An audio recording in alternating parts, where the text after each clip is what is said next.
Realmente asombra la arrogancia e incluso la profunda ignorancia con la que el patriciado de este país defiende la democracia liberal. Realmente asombra, digo, por la arrogancia con la que ponen, por la vehemencia con la que ponen al criticar lo que fue un ejercicio democrático el más importante del país en los últimos años. Digo el más importante del país porque si tan solo comparamos con la constitución que ellos extrañan, la constitución del año 98, que les recuerdo fue hecha en un cuartel y aprobada prácticamente a espaldas del pueblo ecuatoriano, esta fue, les duela o no les duela, una constitución aprobada por el pueblo y demandada por el pueblo. 82% de los ecuatorianos, 8 de cada 10 votaron porque querían la instalación de una Asamblea Nacional Constituyente. ¿Por qué? Porque el modelo que ustedes diseñaron en el año 98 fracasó, porque ese modelo arrastró el país, porque ese modelo terminó con la crisis económica más profunda que recordemos los ecuatorianos y puso a 2 millones fuera de la patria. Y por eso es que con su modelo de gobernabilidad, el que es animado por sus ideólogos como Hurtado y otros que fueron diseñados, ¿no es cierto?, sobre estas famosas mayorías de la aplanadora, no pudo sostener a un solo presidente electo en 10 años. ¿O acaso ustedes no recuerdan que ningún presidente electo entre el año 96 y 2006 terminó su mandato? ¿Es que los ecuatorianos de loco demandaron una Asamblea Nacional Constituyente? ¿O es que la profunda crisis económica de esos años y la profunda crisis política de esos años hizo que el 82% de los ecuatorianos demandara una Asamblea Nacional Constituyente para reclamar y para dejar en el tacho de la historia al Congreso del cenicerazo, al Congreso de los payasos? Lastimosamente, nosotros estamos haciendo que vuelva ese Congreso del cenicerazo, ese Congreso de las payasadas. Y en ese sentido, desconocer que esa fue la voluntad del pueblo ecuatoriano es un gravísimo error. Desconocer que Montecristi se convirtió en un sitio al que todo ecuatoriano tuvo la posibilidad de ir y decir, quiero que esta sea mi contribución al texto constitucional, es arrogante y es ignorante de parte de un patriciado incluso que defiende una concepción netamente burguesa de la democracia. Y después, cuando ese texto estaba listo, fue aprobado, a diferencia, insisto, de la constitución acuartelada que extrañan del año 98, fue aprobada por más del 60% de los ecuatorianos. ¿Dónde dejan eso? ¿Eso acaso no es un ejercicio democrático? Pero en este momento lo borran porque simplemente no les interesa. Pensaba no intervenir sinceramente, pero me parece que estos elementos tienen que ser contestados.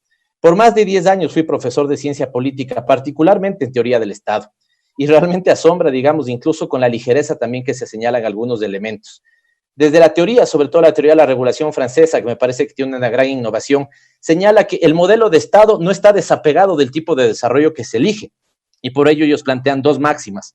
Al régimen de acumulación que se define, que se diseña para un país, le acompaña lo que se llama el modo de regulación social. Puesto en otras palabras, si ustedes quieren que su modelo de desarrollo sea la institucionalidad que deben diseñar debe hacer que ese modo de desarrollo funcione. Pero no, aquí simplemente lo borran, aquí se habla con un montón de ligerezas, un conjunto de reformas que hasta ahora no les han sustentado. Dicho sea de paso, nosotros votaremos rotundamente no por esta resolución porque creemos que ya hay una comisión, creemos que las formas de reformar la Constitución están absolutamente claras. Pero, ¿qué son estos elementos que me parece que no plantean con ningún sustento ni ningún fundamento? Bicameralidad. Bueno, en la Constitución o para la Constitución de Montecristi se discutió la variable de la bicameralidad. Particularmente yo estaba a favor en ese momento de esa tesis, pero con un concepto detrás. No porque ahora es bonito, ¿no es cierto? Y los que fueron miembros del Consejo de Participación Ciudadana y Control Social transitorio, ahora, ¿no es cierto?, quieren plantear el tema de la bicameralidad, suena bien. Yo escucho entonces cuando dicen, por ejemplo, 30 senadores. ¿Por qué 30? El asambleísta que me antecedía en la palabra, ¿por qué 30? Es decir, ¿dónde está el concepto? ¿Cuál es el parámetro poblacional, demográfico para plantear esos 30? ¿Qué va a hacer la Cámara Alta? ¿Qué va a hacer la Cámara Baja? Nos quejamos de dilatar y una asamblea que es poco eficiente y vamos a discutir un mecanismo legislativo que teniendo, digamos, importantes formas de ser llevado adelante va a ser aún más engorroso el tratamiento de las leyes. Eso no lo ponemos en debate, eso sí no nos gusta, o eso simplemente no ponemos, digamos, a consideración del pueblo ecuatoriano. Lo que tenemos, por ejemplo, en la composición de la Asamblea, y esto me lleva a un segundo elemento a criticar, que es el número de miembros de la Asamblea, es cómo nos acercamos a ese principio de que un ciudadano, un voto, y por lo tanto corregimos la sobre- y subrepresentación que seguramente hoy en esta Asamblea Nacional hay. ¿O acaso yo pongo en debate si no será que Guayas y Pichincha están subrepresentados respecto a la población que tiene y, por ejemplo, Galápagos no tiene sobrerepresentación respecto a la población que tiene? Ese es un debate de concepto, ese es un debate de fundamento, para decir entonces que amerita que la Asamblea Nacional tenga tantos miembros, pero no de golpe porrazo entonces decir 40% menos. Bueno, ventajosamente ahí se señaló dos criterios que sí me parece, al menos que podrían entrar a la discusión. ¿Conviene o no conviene a asambleístas nacionales, ¿no es cierto? Y subir el rango poblacional. Pero insisto, ¿cómo corregimos sobre y subrepresentación? Son temas que me parece que deberíamos discutir. Juzgar desde lo fiscal el número de asambleístas, por favor, ya lo dijo la asambleísta Solís.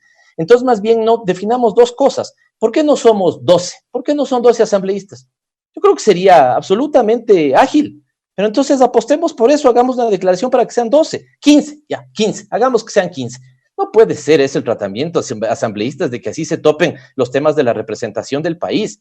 O si no, digámosle al ministro de Finanzas que nos diga cuánto está dispuesto a dar el próximo año el presupuesto del Estado y sobre eso ajustamos. Entonces, si nos dicen que son $1 millón, bueno, dividimos para ver a cuánto alcanza, ¿no es cierto? Y ese es el número de asambleístas. Por Dios, legislemos para el pueblo ecuatoriano y no para los titulares de los medios de comunicación. Un segundo elemento, otro elemento que se planteaba, presidente, es el hiperpresidencialismo, ¿sí? Asamblea, este Congreso actual, digamos, de esta legislatura actual, con la mayoría que tiene el gobierno, les hago una pregunta. ¿Ha podido aprobar las dos últimas proformas presupuestarias? No pudo aprobar. ¿Dónde está el hiperpresidencialismo? ¿Cómo se discute y cómo plantean los medios de comunicación que se consiguen los votos en esta Asamblea Nacional? ¿Vivimos o no vivimos el tema de las mayorías móviles? ¿Qué es lo que está pasando, digamos, con fuerzas políticas consolidadas que llevan adelante tesis? ¿Cuántos asambleístas de gobierno salen a defender las tesis que plantean digamos, el Ejecutivo?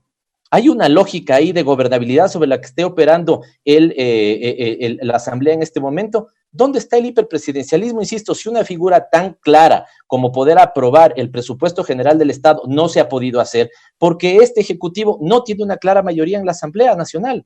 Entonces, asambleístas, me parece que necesita un poco más de análisis de este tema. Hay muchos otros, pero sobre todo me animé a hablar por lo que alguna asambleísta hace un momento, hace algunas intervenciones atrás, señalaba, que me parece que es una gala de doble discurso increíble. La propuesta, por ejemplo, de eliminar el Consejo de Participación Ciudadana y Control Social, más allá de que puede ser debatido, yo creo que en la Asamblea hemos cometido, y los ecuatorianos hemos cometido un gravísimo error. Cuando un concepto es bueno, pero su funcionamiento es malo, nosotros votamos al tacho de la basura el concepto y no buscamos la mejora del funcionamiento. Eso es lo que desde mi punto de vista puede pasar. No solamente me voy a referir al Consejo de Participación Ciudadana y Control Social, sino de la función de transparencia y control social. Dicho sea de paso, asambleístas, al menos la Constitución no plantea organizar el Estado por 5 poderes, habla de 5 funciones, no poderes. Y en ese sentido, la función de transparencia y control social no debe ser vista solo por el rol que cumple el Consejo de Participación Ciudadana y Control Social, sino la posibilidad de estructurar un sistema de control del Estado en una función donde debería haber complementariedad y subsidiariedad de roles respecto al control, por ejemplo, corrupción de varios órganos de control. Los técnicos como superintendencias, el juez de cuentas como la Contraloría, ¿no es cierto?, la Defensoría del Pueblo en garantías constitucionales y algunos otros. Lo que pasa es que aquí nos hemos negado a debatir, por ejemplo, una ley orgánica para esa función. Pero ¿por qué no debatimos eso que me parecería es lo esencial? Porque nos quedamos engolosinados del concepto de que como asumimos que esta instancia fue cooptada por el gobierno anterior, entonces ahí vemos los principales errores, ¿no es cierto?, y los grandes defectos que queremos corregir. Pero asambleístas, lo que antes se planteaba como una hipótesis de si fue o no fue cooptada por el gobierno anterior, en este gobierno pasó absolutamente de manera radical y ustedes han sido cómplices de eso. Me refiero a los asambleístas que han apoyado eso. ¿O es que acaso aquí no fue puesto de manera directa ese Consejo de Participación Ciudadana y Control Social transitorio? Si antes había la presunción de que el concurso podía de alguna u otra manera ser amañado o lo que fuera, aquí no hubo ni siquiera concurso que sea amañado. Aquí los miembros fueron puestos a dedos por el presidente de la República y después plantearon una transitocracia. Y esa transitocracia lo que hizo es plantear una consulta popular que no tuvo dictamen de constitucionalidad y esta asamblea no dijo absolutamente nada. Y lo que dijeron los que estaban ahí es que tenían el rango de constitución, como si fueran emperadores. ¿Y qué dijo esta asamblea?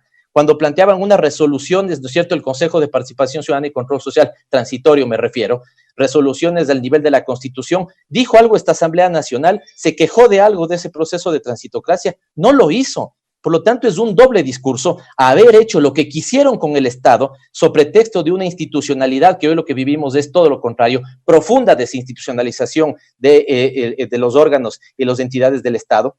Y si no asambleístas, ¿cuál es en este momento la credibilidad institucional de la Asamblea Nacional? Pues después de la transitocracia.